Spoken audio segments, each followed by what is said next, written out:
Chapters 7 and 8 are by all means my favorite in this class. So chapter 7, we use the central limit theorem to find different probabilities for p hat, and we also use the central limit theorem to find confidence intervals for p.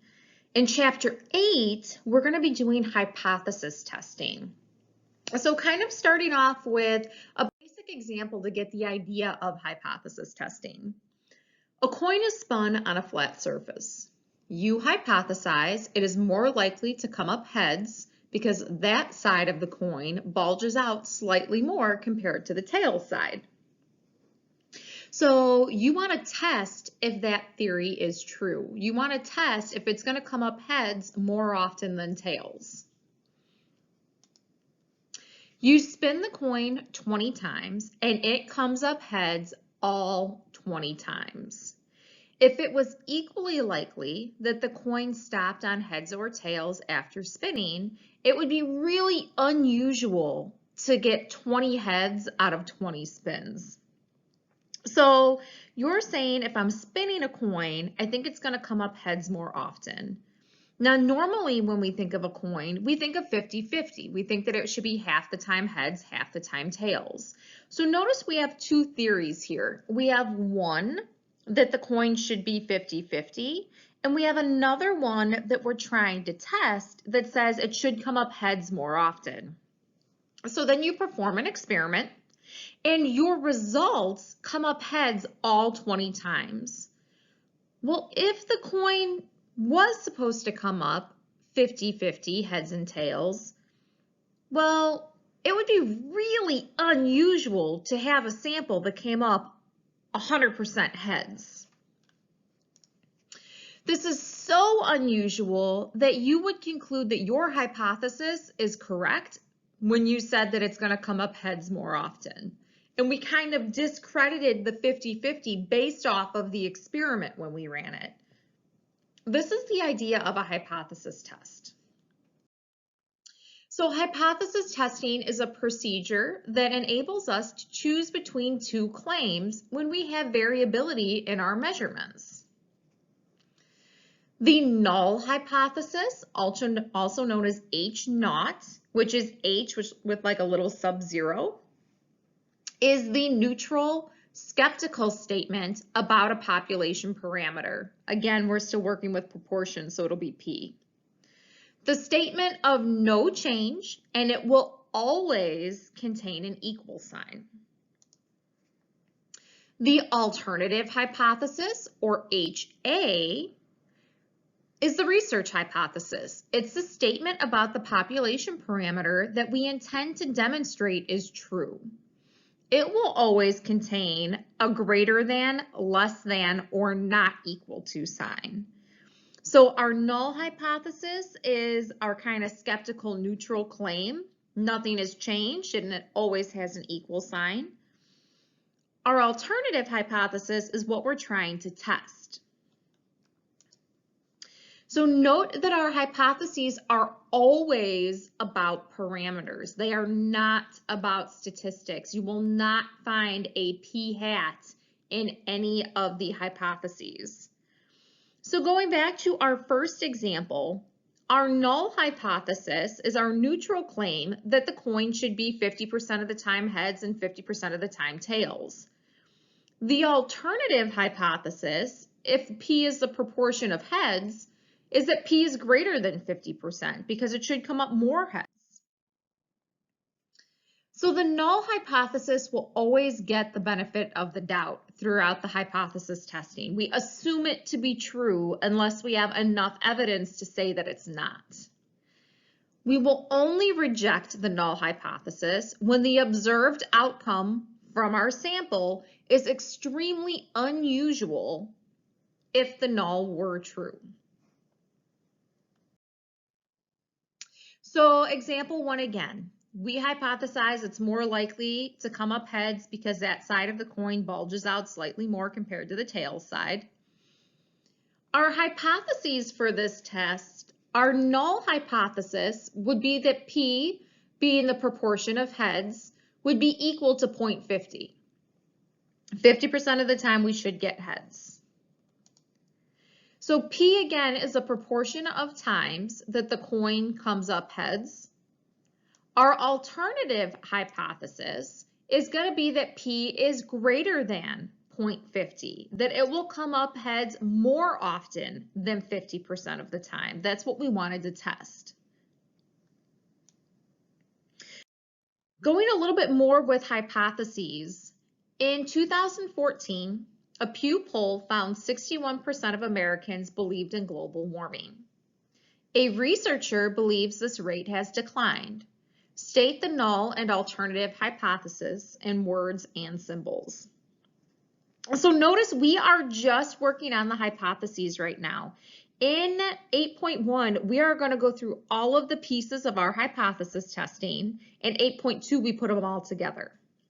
So going back to example 2, let P be the proportion of Americans who believe in global warming. H0, our null hypothesis, is that nothing has changed. P is equal to 61%. 61% of Americans still believe in global warming. Nothing has changed. Now, there should be a key word in our problem that's going to help us come up with our alternative hypothesis.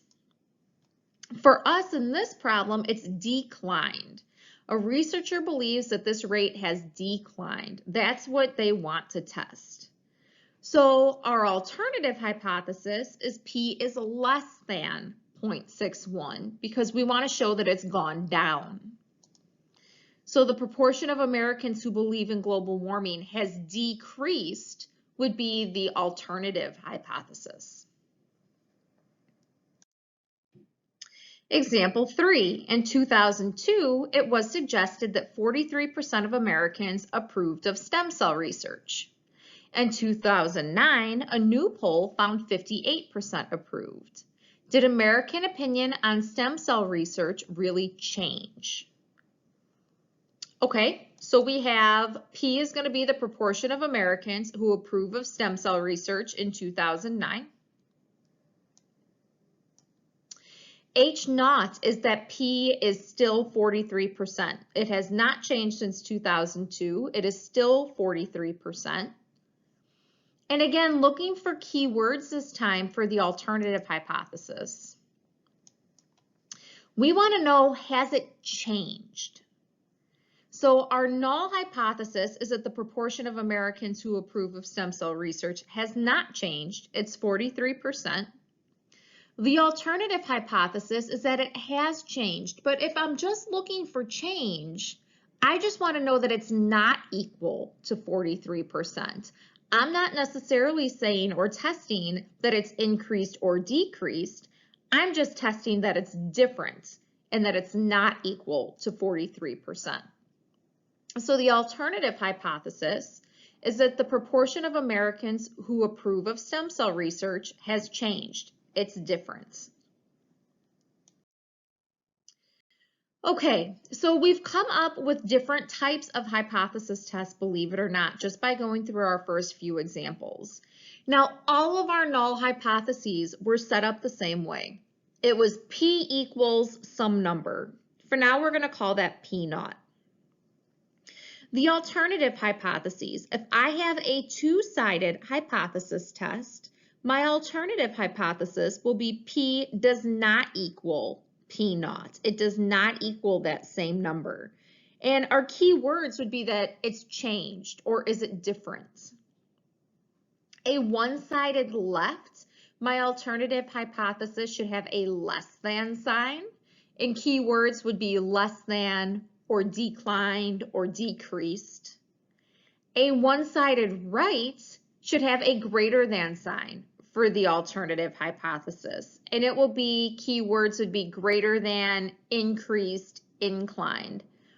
So two-sided would be has it changed and would be a not equal to side.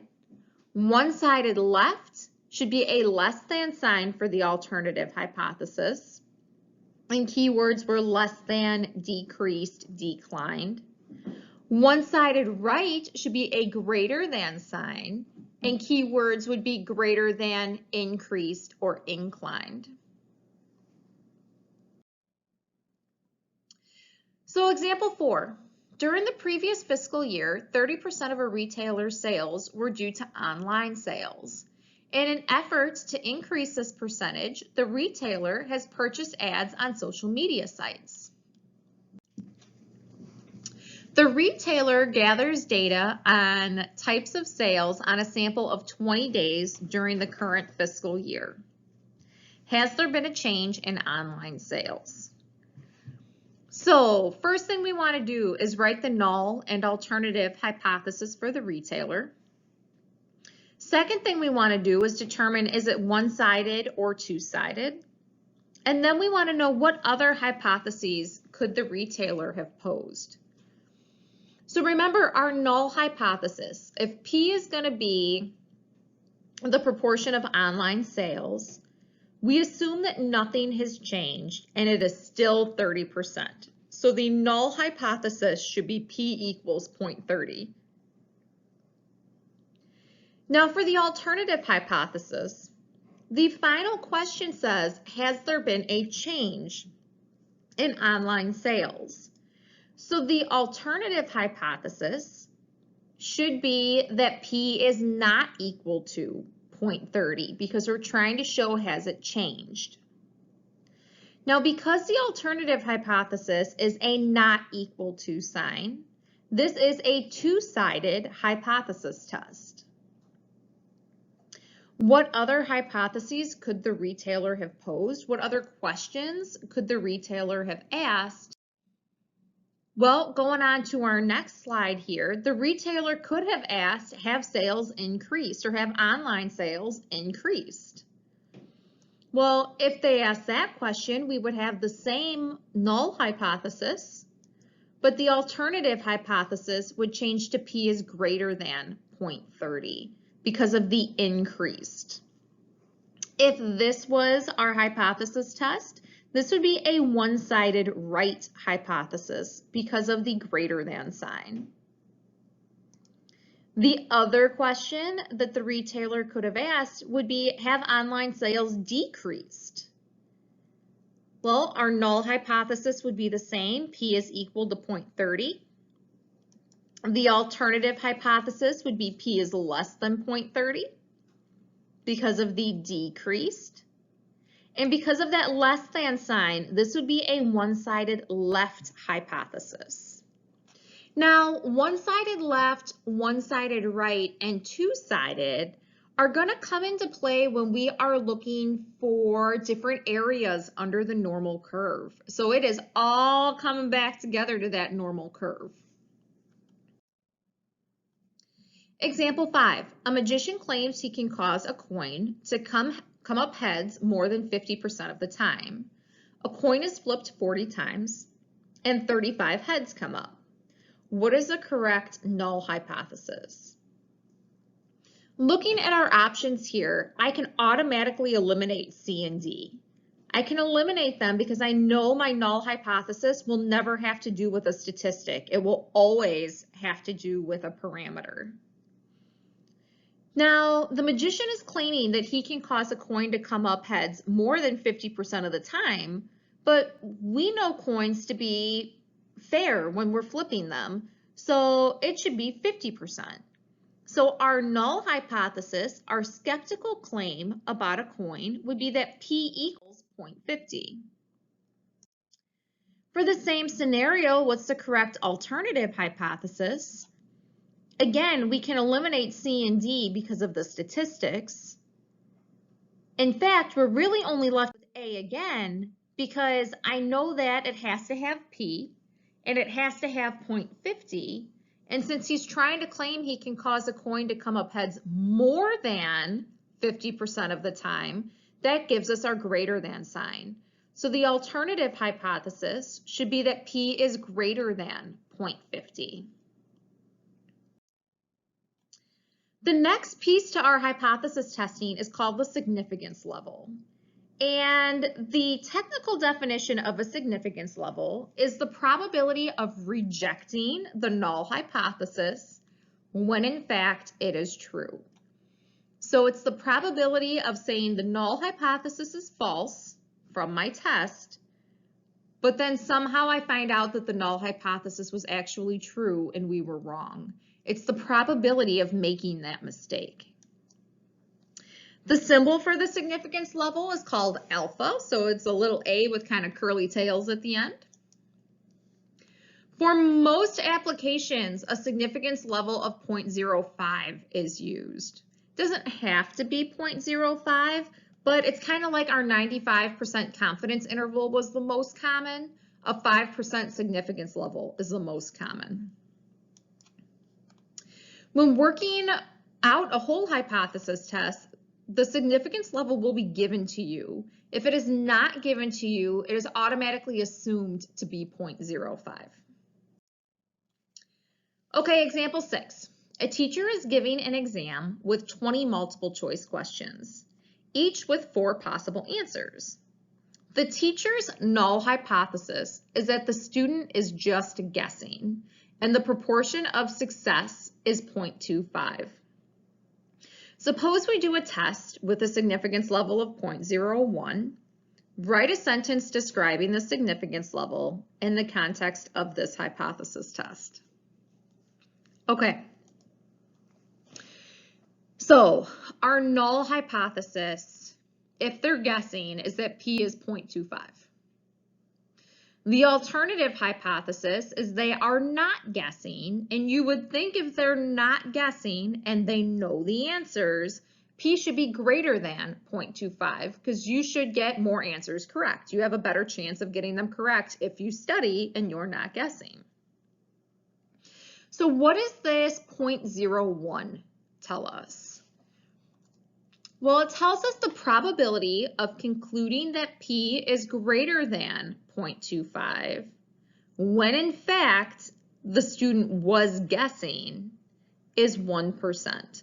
So the probability of concluding, hey, they didn't guess, they actually studied after performing our test. Then the students come back and they say, haha, Ms. Morozic, no, we didn't study, I just guessed the whole way through. The probability of that happening is that 0.01 or 1%. So the probability of concluding that the student is not guessing when in fact he or she is guessing, so the probability of making that mistake in my test being wrong is 1%.